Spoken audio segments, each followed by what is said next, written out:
Hello and welcome to the Beardicus Show. My name is still not Beardicus. Look, I'm aware that we should probably change the name of the show, but we'll get around to it. Actually, on that note, I do realize that I came back from a 3-year hiatus and then immediately went back on hiatus. But at least this video is not going to be an entire year later. Hopefully. I mean, I guess it does depend on how long it takes me to edit this. And anyway, so today we're going to be talking about Super Mario RPG. More specifically, the remake on the Switch. And I'm going to be answering the question, is it worth $60? So really quickly, if you're not aware of Super Mario RPG, my notes are over there on the other monitor. In case you're wondering why I keep looking over there, that's why.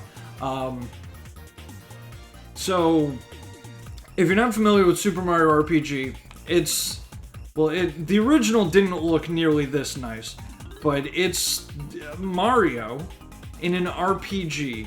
So here, we'll just, we'll look around, see this is Mario's pad. Oh, that's right, you automatically run in this game. So this is Mario's house, originally called Mario's pad. They changed a few of the location names.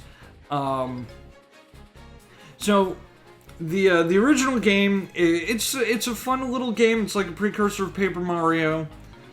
It's a creative take on the Mario series. I think Paper Mario kind of expanded on the idea a couple of times before it went into a completely different direction.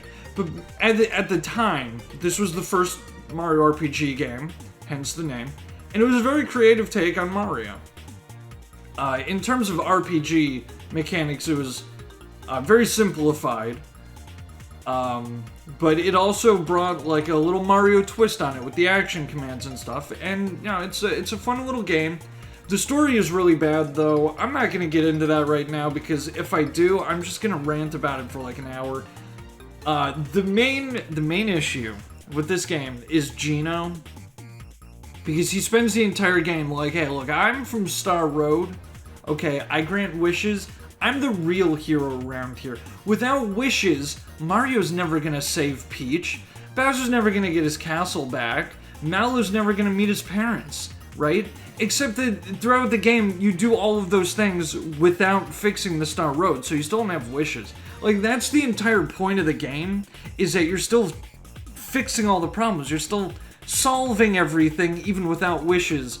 So, like, Geno's just objectively wrong about his role in the game, but he never realizes that. It's like they had the setup, right? They had the setup where everybody thinks that you need wishes to save the day, and then the payoff is supposed to be them realizing, oh wait, no, we didn't need wishes. We had the power to grant our own wishes the whole time.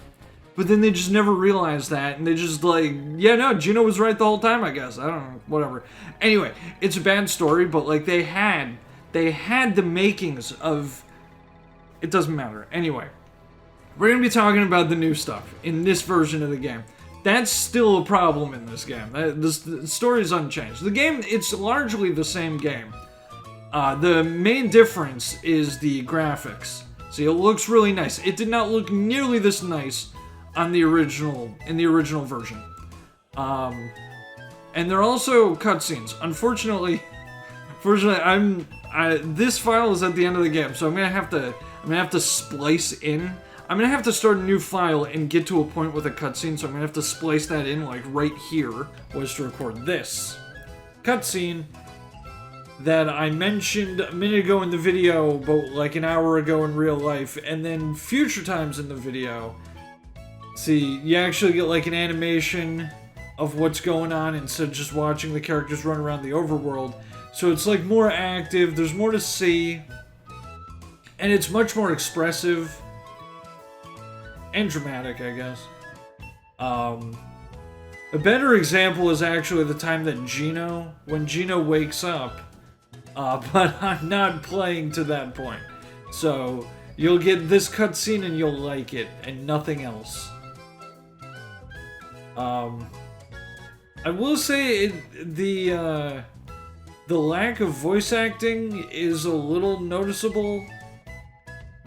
in the cutscenes. I don't think it's like a problem. And obviously I wouldn't expect full voice acting or anything, but maybe some kind of sound effect. Maybe like a Banjo-Kazooie level sound effect or something. But even then, I don't think it's really a problem. It's just something that stands out to me. I think that cutscene is the worst for that because you get like a close-up on Mallow's face while he's supposed to be talking. And then, yeah, that'll probably do it. I gotta keep going because there's one more clip I need to record. So, I guess I'll catch up with you when I get there. So, yep. Back to past me, I guess.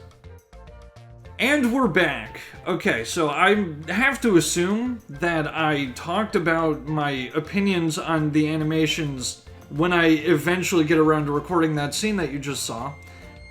So we're going to talk about the next change. The next change is the map screen over here. You can now just like pick a different area and you fast travel over there. It's pretty convenient. Now, just like in the original game though, you can also just walk off the screen and walk around the map like this. This is a little slower though because when you use the pause menu and go to the map, oh, why am I over there? That was weird. When you go to the map, you can just like hit L and R and just skip to different regions, which is pretty nice. The one downside is that there's no fast way to pull up the map. Like, in the original game, couldn't you just press X or something? I don't know, maybe not. But, it'd be really nice if there was a single input that would pull it up. And this is especially egregious because the minus button just doesn't do anything. Just have minus pull up the map, because otherwise you have to pause it, go all the way down to map, and then like go wherever you're going. So it's like, if I'm in the middle of a town, is it really that much faster? Probably, because of the, panning around through the regions. But it's still really annoying to have to scroll. And it wouldn't be a problem if map was the first option on the menu, or like the second or the bottom or something, but it's right in the middle. So you're always going, you have to flick the controller like the max number of times, and it's awful and I hate it. Okay, so that's that. Now, let's go into system settings, because first of all, battle controls, right? It defaults to type A, which changes around the controls so that A confirms all the time. Type B is how it originally worked. So if you're afraid that they changed the controls, they did, but it's optional. And you also dash by default, which is so nice. Every game should just have you dash by default, and instead of having a run button, have a walk button. Okay, let's see, what else? Difficulty. Okay, so they added a difficulty selector in this, but it's not easy, normal, hard. It's normal or easy or breezy, whatever. No, I don't want... Why is it telling this? No, stop. I don't want... Oh, I see, because it already is switched. I see, okay, yeah. So, they made the game easier. Well, they added an easy mode. But actually, they also kind of made the game easier. I hope we're about to talk about that. Yeah, we are. Okay. See, I have my notes in order, so it's fine. So they added an easy mode, and that's gonna lead us into, let's just head the mushroom way, and we'll kind of show some stuff off. Hopefully my chain, oh, okay, we're on the wrong side, it's fine. So as you can see, here, let me, move my face so that you can actually see. As you can see, there are a couple of new things on the HUD here. It says 53 chain, which is okay, so that's, whenever you successfully do an action command, so here, you successfully do an action command, and your chain increases by 1. And that's every time you attack, or if you are attacked, if you successfully block. And what the chain does is, I believe, was it 1, 3, and 5? All I know is that if you get to chain 5, you get a bonus to your stats based on who's in your party. So if you look down by ally buffs, it says action gauge up, magic defense up, defense up. So if I switch out Peach for Mallow, now it's magic attack up, Geno for Bowser, and it's attack up and speed up. Each character has a different stat that when you get a chain of 5 or more, you get a boost to those stats. And that just makes the game easier. It's literally just making the game easier. I guess it's easier as a reward for playing well.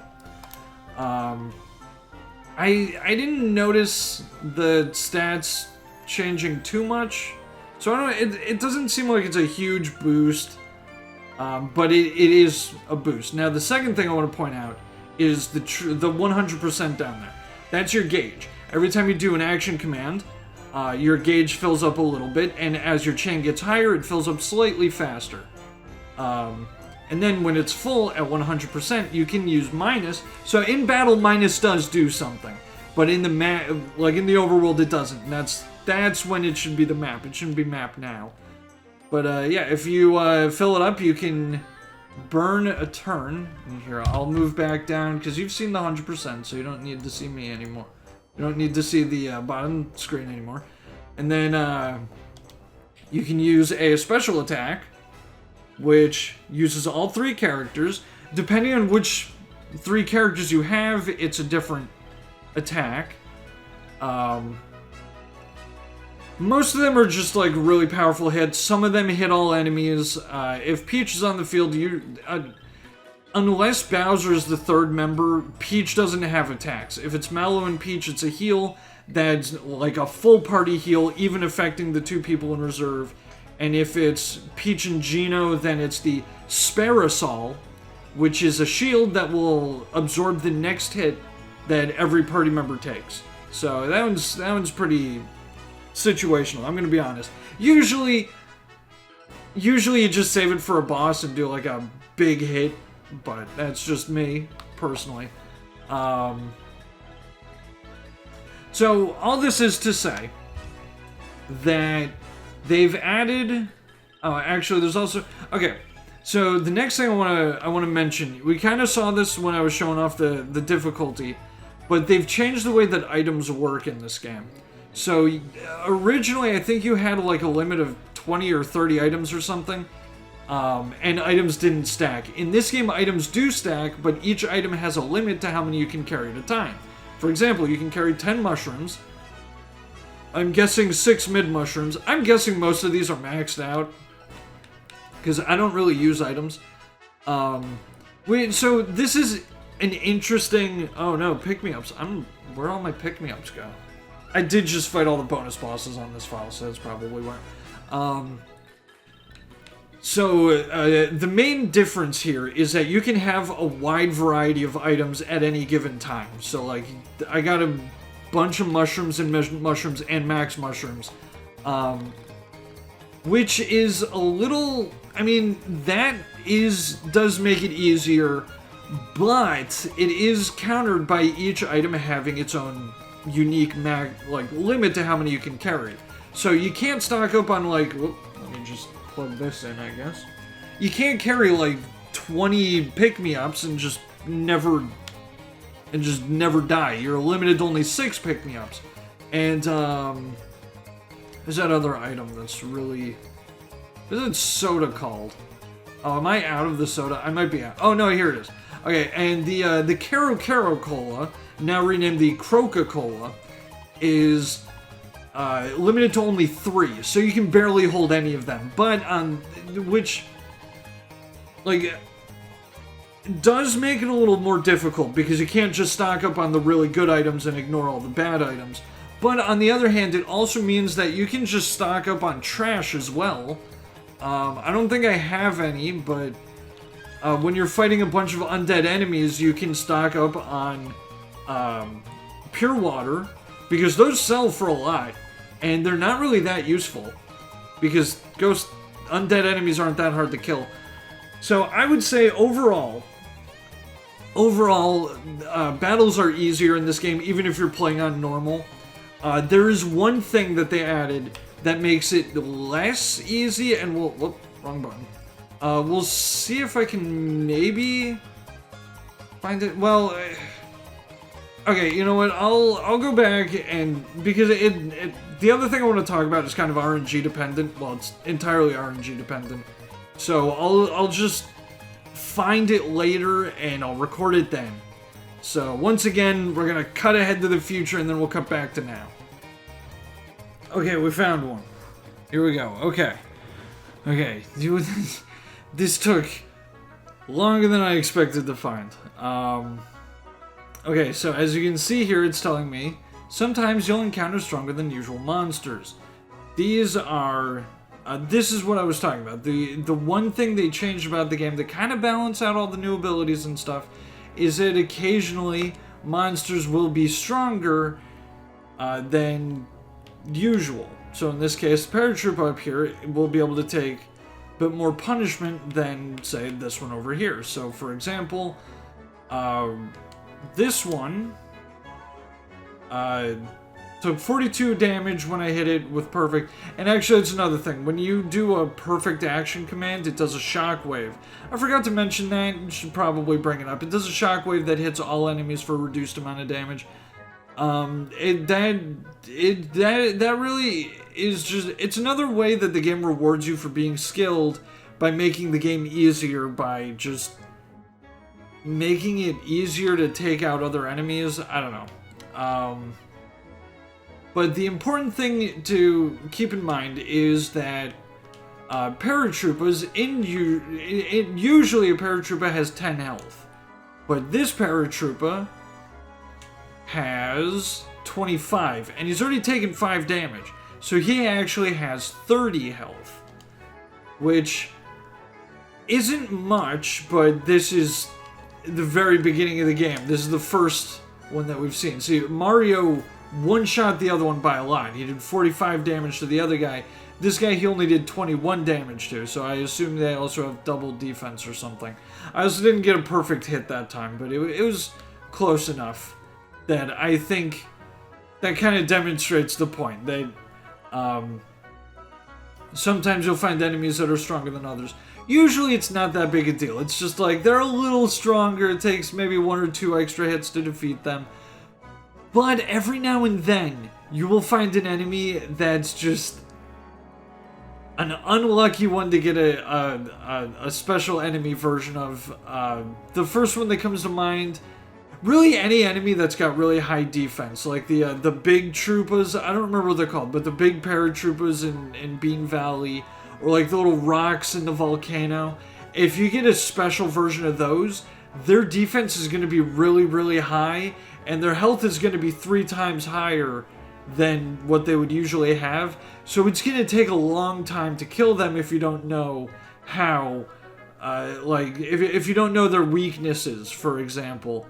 So in those situations, the special enemy actually is going to make a difference, and especially with the giant paratroopers, because their high defense and high HP means it's going to take a while to beat them, and their attack power is so high that if they hit you, it's going to be devastating. Like it usually it might not one-shot your characters, but it's going to be pretty close. Fortunately, the big paratroopers are pretty easy to time their attack to block. But yeah, it's worth keeping in mind that not everything about this game is easier than the original game. I don't think the special enemies are common enough to make up for all of the things that this game does to make it easier. But I guess I should let you get back to past me from like an hour ago. Our younger version of me. Hour with an H, not hour as in hours. The younger version of me will probably wrap everything up. So I'll let you get back to him. See you there. Well, I've already seen you there, but you're gonna see me there because that's already happened for me, but not for you. So I gotta stop recording stuff out of order. So overall, I'd say that they definitely made the game easier, which it's always annoying when they do that kind of thing. Especially because they didn't add a hard mode. It'd be fine if they added a hard mode. But I will also say I'm not that upset that they just made the game easier, because honestly, Mario RPG has always been a really easy game. I don't play this game for the challenge. I just play it because I like running around the Mario world. I enjoy seeing different games' takes on Mario's world and, and exploring it and all that. Okay. But difficulty in battle and all that stuff aside, there is some more stuff that they've added. There's a scrapbook now where they show you, like, important scenes from throughout the game, where you can see, like, screenshots of them. So, going back to that cutscene I showed you earlier with Mallow, you just get the one image of it. You can't rewatch the cutscene, which, let me tell you, would have been really convenient when I was recording that scene in the future that I haven't done yet. And also, in addition to the snapshot, they also have a little blurb of text written by one of the characters. It's only ever Mallow and Gino who add text for some reason. I don't know why they chose to do that. I feel... well, I guess Bowser wasn't in the party at that point, but... over here, you'd think... Peach would want to say something here, maybe. I don't know. But, I don't know. It's just kind of weird to me, but the scrapbook, it's a fun little thing. More importantly, to me at least, is the monster list. Here, we'll edit that part out. Ignore the cut. There's a little bit of a spoiler. I don't want to spoil certain parts of the game. I don't mind spoiling the stuff that was in the original game, but I'm gonna be a little choosy on what I spoil about the new stuff. So, I accidentally spoiled something I didn't want to spoil. So, we just cut that part out, okay? So anyway, as I was saying, the monster list is new, and all it is, it's just a bestiary, where it lists all the different enemies in the game, and you can also, if you successfully thought peek an enemy using Mallow's thought peek, in the original game it was called Psychopath, they renamed it to Thought Peek. So if you do Thought Peek, then you get the little check mark next to the enemy name. And then you can go in and see their Thought Peek, and you can see all the weaknesses, and a little blurb of text about them. So, you get like a little blurb of text down there. It's actually pretty interesting. Some of the stuff is pretty interesting. I think one of the most noteworthy ones is Belome, or Balam, or whatever, where it tells you how to pronounce his name. But it's like, what is the difference between those two O's? I don't know. So I'm still just gonna call him Belome. I would assume the O with the line over it is the long O, right? Is that what it's called, where it sounds like the letter? So that would be Belome. So I think I'm one of the people that it's calling out at the beginning, who calls him Belome. I assume it's actually Belam, but I'm not confident enough to actually switch the way I refer to him. So I'm just gonna keep calling him Belome. Anyway, that's that fun little tidbit. So overall, the monster list, it's not like a big deal. You don't get any bonuses. It's nice knowing what weaknesses every enemy has, but the real attraction of this is just the completion aspect. Because I know that this means literally nothing to most people, but just having this list that I have to complete is just, it's so satisfying for me. So I love this kind of stuff. But I know most people won't. But if you are a completionist, this probably will appeal to you. And then next up we've got the play report. Okay, so this is like the main thing. You don't get access to the play report until after you beat the game, so this is a bit of a spoiler, but it's a very minor spoiler. It's mostly just like things that were in It's mostly just like reporting your stats, right? Your playtime, how many of the treasure boxes you found. Oh, on that note, by the way, the signal ring in the original game, they give you the signal ring at like the very end of the game. In this game, they give it to you basically at the beginning. When you first go to the Mushroom Kingdom, you can find the signal ring, and it makes it so much better. I've never bothered going out of my way to find any of the hidden treasure boxes in the original game. But since they gave me the signal ring right at the beginning this time, I was like, why not? Especially because when you get extra characters, you can leave the signal ring equipped on someone that's not in your main party, and it will still alert you when there's a hidden treasure nearby, which I really like. And then it also shows you your most used triple move. Mario, Peach, and Bowser's my favorite team in this, so obviously it's their move. Thought Peak, because I had to fill out that bestiary, and Peach, because she's the most OP character. She just, like, for 2 FP, you get a full heal, and 4 FP is a full party heal. It's crazy. Okay, ignore the little cut there. It's just, there was a spoiler in the battle record, so we're just gonna go the other way around, and we'll go to minigames from there. So, you may notice the minigames. These minigames are pretty much, were all in the original game, I think. I never really played them in the original game because this version added one special thing to them. You get medals if you get a high enough score in them. And I'm gonna be honest, these minigames suck so hard. Okay, so there are 3 more minigames that I want to show off because there are 3 more minigames in the game. And I really do want to talk about these because these are the ones that I think are the most noteworthy. But I don't want to just talk about them. I'm going to show them to you.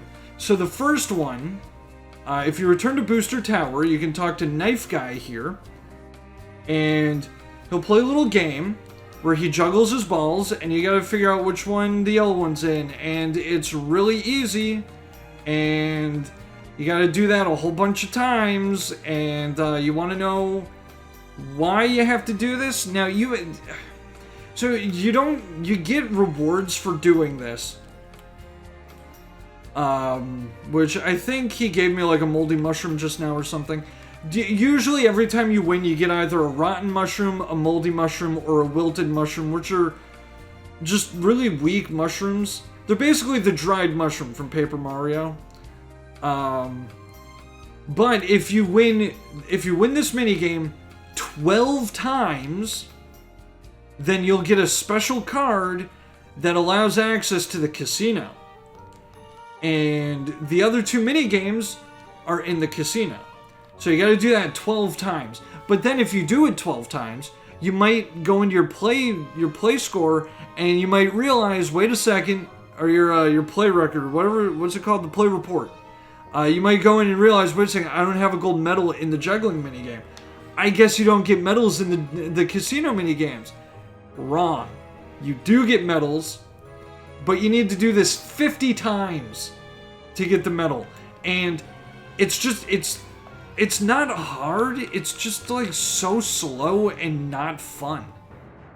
But that's only one of the 3 minigames. There are 2 more minigames. Now, I'm pretty sure this next one is actually new. I've never gone to the casino in the original game, but I think originally there was blackjack in the casino.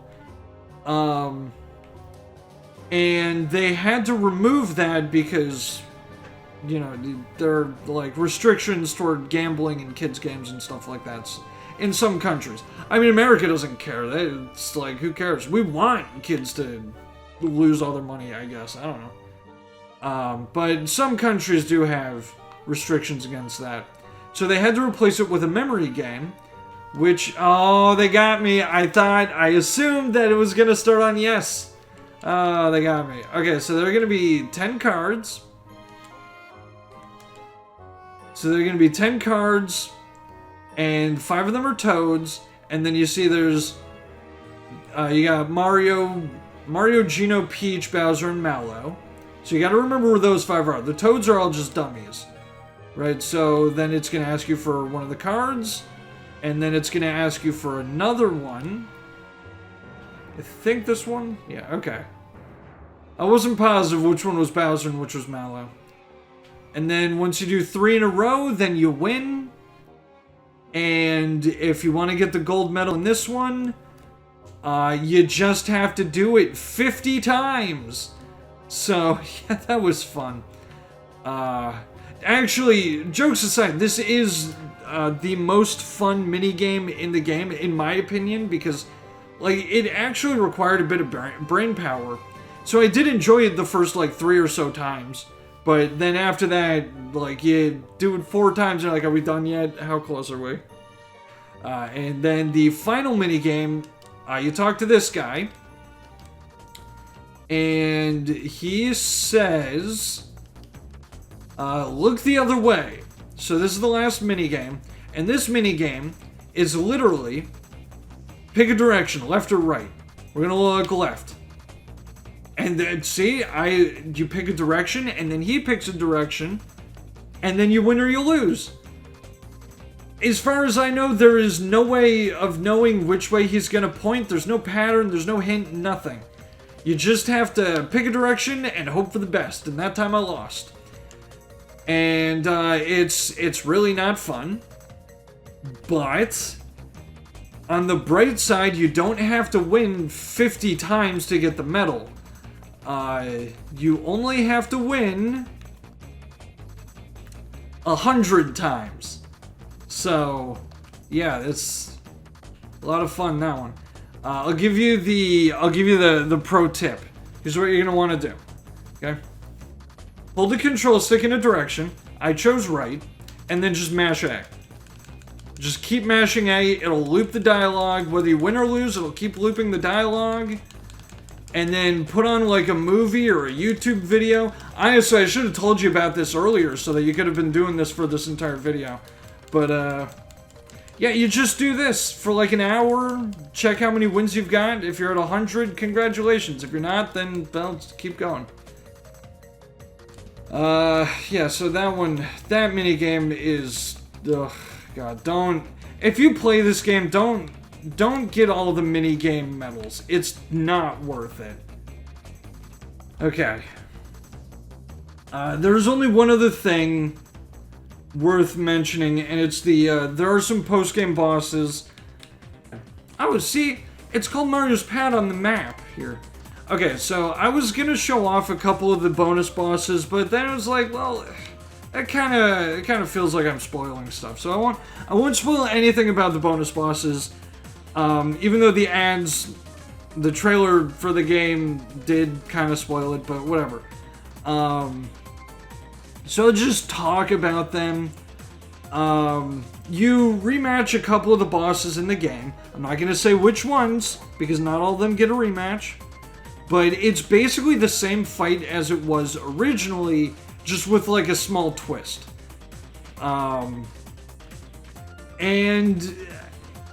the main standouts, I'll give you one spoiler. Punchinello is one of the rematches, and his fight, the twist is that his attack power and defense are insane.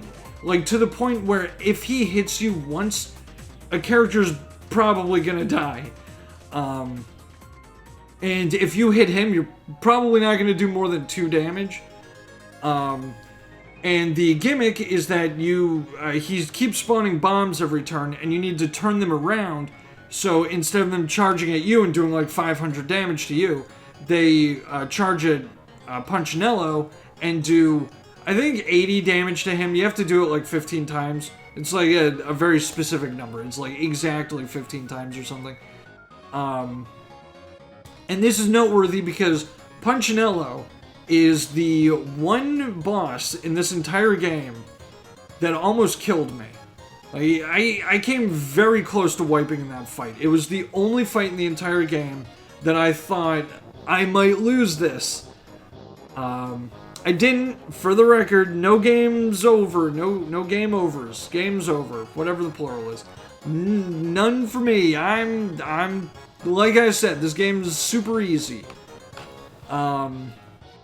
But yeah, so the bonus bosses, even the bonus bosses weren't that hard for the most part. Punchinello again was the main exception, but the rest of them I didn't have any trouble with. I don't think, except for trying to fill in the bestiary, because some of them have a lot of like little helper guys that you gotta like tattle on, or whatever Mallow's move is called, Thought Peak.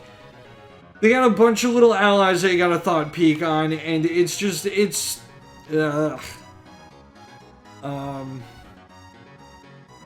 but yeah, that's about everything. That's about everything they've changed. So overall, I would say, is this game worth $60? Maybe if you've never played the original and or you don't have access to the original version, but if you do already own the original, or you have some other means of playing it, or whatever, I'm gonna say it's probably not worth $60. I mean, the main difference is the graphics, which are nice, but I don't know if they're $60 nice. And the bonus bosses, which were a fun addition, but there are only 7 of them. That's like 20 minutes of gameplay or something. That's probably way low. It's probably like an hour of extra gameplay, which is fine if you've never played the game before. But again, if you have played the game, it's not different enough, I don't think. Maybe if you buy the online voucher to get 2 games for $100, then it's only $50, and then maybe it's a little better, but even then, I don't know. I'd say probably not. Sorry, there was another spoiler there. Maybe if you're like me, and the idea of just filling in this huge list of enemy names and then getting that gold medal when you've tattled on all of them, if that idea is really, really, really appealing to you, then maybe it's worth the $50 to $60 depending on how you buy it. But I don't know. I mean, obviously, only you can decide for yourself, but I don't think I'd say it was worth $50. I mean, obviously it is to me because it's a Mario game, and obviously I'm gonna buy it. But yeah, I don't know if I'd say it's worth $60. But again, decide for yourself. It's up to you. But yeah, that's my 2 cents, or well, more like $10 at this point. Well, anyway, I think I've rambled on long enough. So, hey. On the bright side, it wasn't 3 years between videos this time. It was just 9 months. I know it's probably poor form to come back from a hiatus, release 1 video, and then go back on a hiatus. Although technically there was a second video because I also did the reaction to the direct. Although I don't think, I mean, that's pretty low effort, let's be real. That one, I only uploaded that one because of the reaction to Paper Mario, because I don't get those kind of reactions very often, and I like recording them when they happen. Anyway, the point is, I guess the point is you can subscribe if you want to watch more garbage like this. Yeah, that's gonna do it for this video though, so I hope it was somewhat like understandable what I was saying, because there was no script. I mean, I had notes, but no script. This was largely just me kind of talking, so hopefully I was, what's the word? Not legible. Lucid, I guess? It's not the word I'm looking for, but I guess it works. Hopefully it anyway, thanks for watching. I'll see you next time, if you're still here. I can't imagine why you wouldn't be. This video's a train wreck. Okay, and that's, on that note, thanks for watching and goodbye.